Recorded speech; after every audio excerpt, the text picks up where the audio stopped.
Welcome to Trading Strategy.ai, the podcast where you can learn more about essentials of DeFi trading in new vaults. This is your go-to show for automatic trading strategies and market insights. Welcome to the conversation, and this is your host, Michal. Hello, everyone. Welcome to today's podcast. We have a new guest. His name is Michal, and his venture is Domination Finance. I'm very glad to have you, Michal, join in our conversation today. Welcome again. Hi, Nurtilla. Thank you for having me. Great. I would like to get started with the first question for this conversation. What is your background and why you are working in crypto? Crypto has been pretty much the only industry I've actually been focused in full time ever since graduating from university.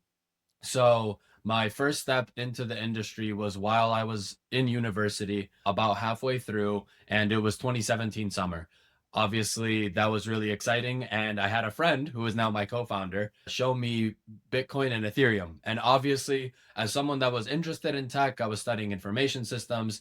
It was something that instantly captivated my attention. So, at the time, it was the ICO boom and prices were going up a lot. So, one of the aspects was obviously financial appeal, but the tech actually captivated me as well. Especially for Bitcoin, it was the concept of immutable money, and for Ethereum, kind of the internet programmable computer where you could build a lot of these projects that were especially taking that direction with the ICO boom and their own tokens. So I got involved then, stayed passively involved through the end of my time in university, and then I worked at Exodus Wallet for about a year right after graduating.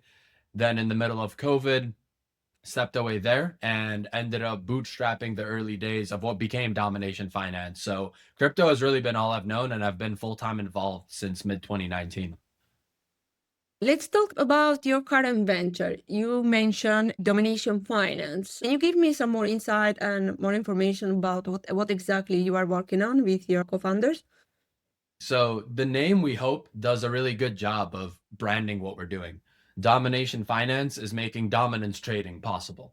So for the people who are maybe not as trading native, dominance is a very simple concept. And if you're in crypto, you've probably seen it in the form of Bitcoin dominance.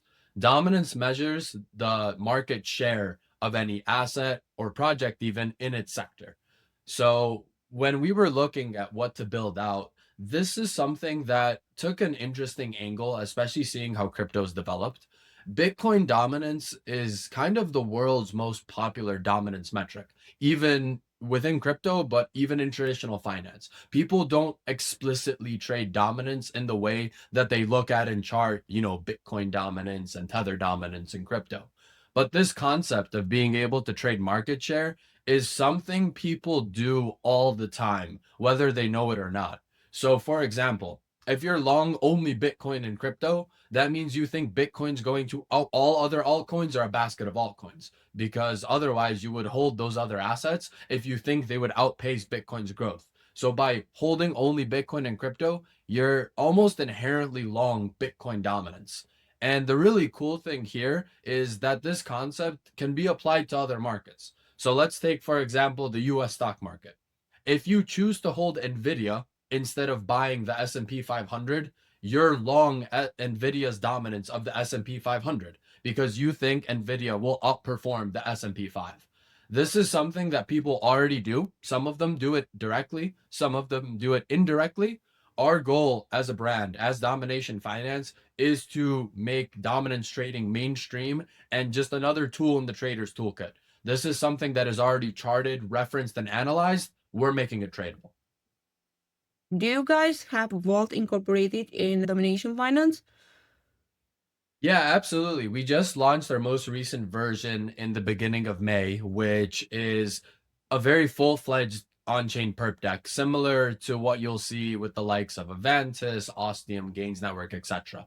So given the dominance indices we're curating, we actually have our own Oracle, which curates and publishes all of these on-chain. We kind of had two directions to take with liquidity. One is onboard market makers into something that's never been traded. Hint, that is very, very difficult to do. The other is to launch with a counterparty vault. So yes, that's where our vault comes in. It works very similarly to your traditional counterparty or VAMM perp decks. You have a USDC pool that anybody can deposit into. Traders use USDC as collateral, and the vault earns 50% of the fees, as well as trader losses and all liquidated collateral. What does your day-to-day job look for Domination Finance? Yeah, so that is a really interesting question because we're actually a very small team of four. So when you're that size, you're almost wearing all the hats all the time, whether you want to or not, just kind of because you need to. I kind of play a bridge role within our team. So I'm not explicitly a developer, but I am quite technical. So on the product front, it's a lot of prioritization, product direction, reviewing engineering plans, creating specs for implementation, UI feedback, UI UX testing on the app. And then outward facing, I also manage all of our external facing socials. So building up a presence there. I write all of our blog content, as well as also me and my co-founder and I predominantly take the lead on all outreach of BD. So what does that look like? That looks like integration partners, potential vault LPs, individual traders, trading communities, trading groups, onboarding programmatic traders, and then looping in our developers for white glove integration. So it's quite literally all across the board, and everybody in our team, our group of four, is all focused with getting dominance trading as popular as possible. So when you're a team of four doing as much as we have and having as robust of a product as we do have, it's everybody wears all the hats and people have their specified domains that they specialize in. So it's really exciting because every day is different. If there's a new feature rolling out, that's obviously focused on engaging with the community. If we're mainly focused on development mode, that kind of takes a more technical focus of scoping out the product. And the biggest thing we're always focused on from a macro perspective is onboarding traders and trading communities to popularize the concept of dominance trading. You mentioned Domination Finance has a unique angle on the product they are offering. I want to know if you have any risk management system in place. Yeah, absolutely. So that actually ties a lot into the vault we have. Given dominance is something that has never been traded before, it brings very interesting problems to anticipate as the builders, right? In our shoes. For example, for traders, you may have heard of funding rate arbitrage opportunities as a way to try a new platform, or a lot of the times farm perp dexes. Because if you're long Bitcoin on one platform, you could be short Bitcoin on another platform, and then you just take the funding rate difference. Given we're the only place to trade dominance, that kind of opportunity doesn't exist, which means it almost introduces a very directional skew in the system, meaning that any trader trading is taking a long or short position on a certain dominance. The same thing goes for the vault. Given we don't have market makers, because this is something that's not traded and we couldn't onboard them onto an order book, the vault that we have is effectively the counterparty. As I mentioned earlier, one of the ways they earn fees is trader losses, but one of the ways that the vault can actually depreciate or lose value is if traders win outright. So this creates a very interesting middle ground for us, because obviously when you're building a product, you want to have a product that traders can learn to trade and trade profitably. Otherwise, they won't come back if they just lose all their money. And on the other side, we want a product where risk off LPs can put in USDC and receive a competitive yield while being the counterparty, which obviously has more risk than lending your stables on Aave, for example. So some of the levers we use to balance this risk are funding rates based on open interest. That means given we don't have a spot index, our funding rates work a little different to your traditional exchange. On a traditional centralized exchange, your funding is determined on the difference between the perpetual futures contract price and the actual index price of the spot asset. Dominance is entirely synthetic, so our funding rate works to balance the books. What does that mean? That means there's $1 million of long interest on Bitcoin dominance and $500,000 of short interest on Bitcoin dominance. Longs will pay shorts to balance the books. That way, there's no directional risk or limited directional risk to the LPs. Another risk management lever we have in place is open interest itself. So we don't allow for unlimited longs or shorts on dominance. We need to manage how much of open interest exists in the system at any time to make sure the vault doesn't experience crazy drawdowns in any given day just because dominance may move very sharply and there were a lot of good traders positioned that way. So everything is kind of a balancing act, especially in the type of product we have. But we do have a lot of risk management systems in place to ensure there's as good of an experience as possible for both traders and the LPs. Very interesting. Where do you think the profit and the risk will accumulate in the future? Yeah, this is a really interesting question because we've seen profit and risk accumulate, but also be extracted in very different ways going forward. I'm going to be a little biased when I answer this, but I definitely think it's going to the app layer. Over the last couple of years, we've really seen, I would say, pretty big cycles in where profit and risk had accumulated. I think starting from maybe around the COVID crash, we saw definitely that first leg driven by Bitcoin. Ironically, Bitcoin dominance performed really well from the COVID bottom up in the early 21. And I think that was primarily driven with crypto being so small, especially given the huge crash in COVID. But also, that was the first time Michael Saylor started buying Bitcoin. So that institutional approval, 6 years ago, I think drove a lot for Bitcoin. But then we saw that shift quickly into NFTs, Solana, and Ethereum on a risk return basis in 2021. So that was when everything was running. NFTs, Bored Ape Yacht Club, CryptoPunks went crazy. And then we kind of had another great reset in 2022. 2023, 2024, I think was predominantly on the resurgence of Solana, given people realized it wasn't directly tied to FTX. And a lot of altcoins kind of ran in early 24. And we kind of saw a huge rising tide lifts all boats move when Trump got elected with crypto and all the promises he made. But to be honest with you, I think especially over the last 1.5 to 2 years, we've really started seeing a huge shift that I think will continue in the profit to be accumulated to the apps, notably Hyperliquid. If you are an application, you inherently generate much more revenue than most of the chains, which valuation wise doesn't really make sense because L1s and L2s are significantly overvalued for the amount of revenue they're making compared to a Hyperliquid, compared to a Pump.Fun. These applications that churn loads of revenue because they have recurring sticky users and have very good value accrual to the token, for the first time since I've been in crypto, are finally getting the spotlight they deserve. In my opinion, this is pretty fundamental, and I think it took the industry a very long time to come to this realization. But especially from what we've seen in 2026, I think this trend will only continue.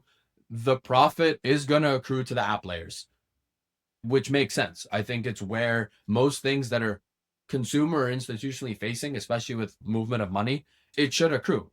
Capital is being moved, the apps take a huge cut, and the value accrues there via buyback and burn, distributing profits to token holders, etc. I think the risk is going to continue to be in a lot of these overvalued infrastructure projects when people realize, wait, this doesn't necessarily need a token, or even other applications to kind of play devil's advocate. If your application has a token, but it doesn't accrue any of the value from the revenue the project is making, then it doesn't need a token because you're not sharing with your community. So I think to summarize it, the profit will continue to accrue to applications that have token value and value accrual to their token holders. And I think the hugest risk will continue to lie in overvalued or not used infrastructure and certain projects which never choose to reward their token holders. And this is a pretty big shift, I think, for the better. It's going to weed out a lot of projects that have kind of relied on just their token price to survive. But in the long run, I think it's very good for the industry because it's going to ensure that the projects that do continue to exist are ones that are actually used and think about their token holders in mind. So retail isn't left holding a worthless bag. Great insight. What are some of the hard lessons you have learned so far? Oh, hard lessons in crypto, I think, are a dozen. There's no shortage of those. Most importantly, I think it's being able to structure a product at the right time. We had raised for Domination Finance in 21, which especially looking now, was definitely too early for what we set out to build. I think crypto has gone through such a fast adoption cycle that it's really important to time a release based on where the macro markets are, but also where user behavior is. So, for example, for us as a data company and a perp dex, we raised for something that is quite niche, which is dominance trading. We're creating something completely new, which has a huge reward, but also takes a lot of work. And this was at a time where things like GMX and Hyperliquid didn't even exist. I think for us specifically in the perp dex landscape, building a general perp dex until Hyperliquid was hard enough on its own. Now that Hyperliquid has kind of taken the throne of perps, you're seeing people start to venture off into trading these interesting things on chain. For example, equities, RWAs, dominance. But until there was an on chain exchange that was as prominent as Hyperliquid, it was too early to explore trading anything else that wasn't crypto as a perp on chain, if that makes sense. So I think timing that and being able to see where you are in the macro cycle, but also the user behavior journey of a crypto user is very important. And I would say another very, very hard lesson learned is community growth and engagement over time. I think given the nature of how crypto has been, there's a lot of participants that have either lost a bunch of money, which have left the industry, or their attention is so focused on the new thing that it makes it very, very difficult to kind of keep them engaged and retained for the long run. And that is an interesting challenge I think every project in the industry faces. I agree with you. How would you improve the digital asset management ecosystem? What are some of your ideas about that? Yeah, I definitely think it starts with first and foremost on the institutional angle. Ironically, I'm in favor of a bit of regulation because, especially with what we're seeing with STRC and MicroStrategy and their Bitcoin accumulation, quote unquote, strategy, it's kind of harmful. You want adoption to not be so forced, and you really want it to be organic because when you start grassroots, I think that breeds the best community. So, for example, I think we should definitely list things like a hype ETF before a Cardano ETF. And that takes a lot of alignment across the ecosystems because I think there was a huge trend of, okay, I'm entering crypto as an institution. I'm going to buy the top market cap coins, but we're not going to look at what those top market cap coins are. I think there is so much value going down the market cap rankings, especially in DeFi, in the forms of Athena, Pendle, Syrup, that are coins that are ranked 80, 100, 140, compared to something like a Cardano, a Bcash, that are top 10, top 15, depending on the market moment. So the quality sort needs to start there. And I think digital asset management starts with quality selection. And that is something that has been pretty overlooked that I'm hopeful and I'm seeing the signs that we're starting to take it in a better direction. But I think it really starts there. Like you need to focus on quality assets, not just what currently is a high market cap coin, whether they're used, whether it is value, whether value accrues or not. This is the last question. What is next for you? Yeah, so for us, it's actually a really exciting time. As I mentioned a bit earlier, we just launched our new version on mainnet in early May. So we've been out for about 5 to 6 weeks. We're live with 5 dominance pairs and actually have 5 more coming soon, hopefully within the next week or two.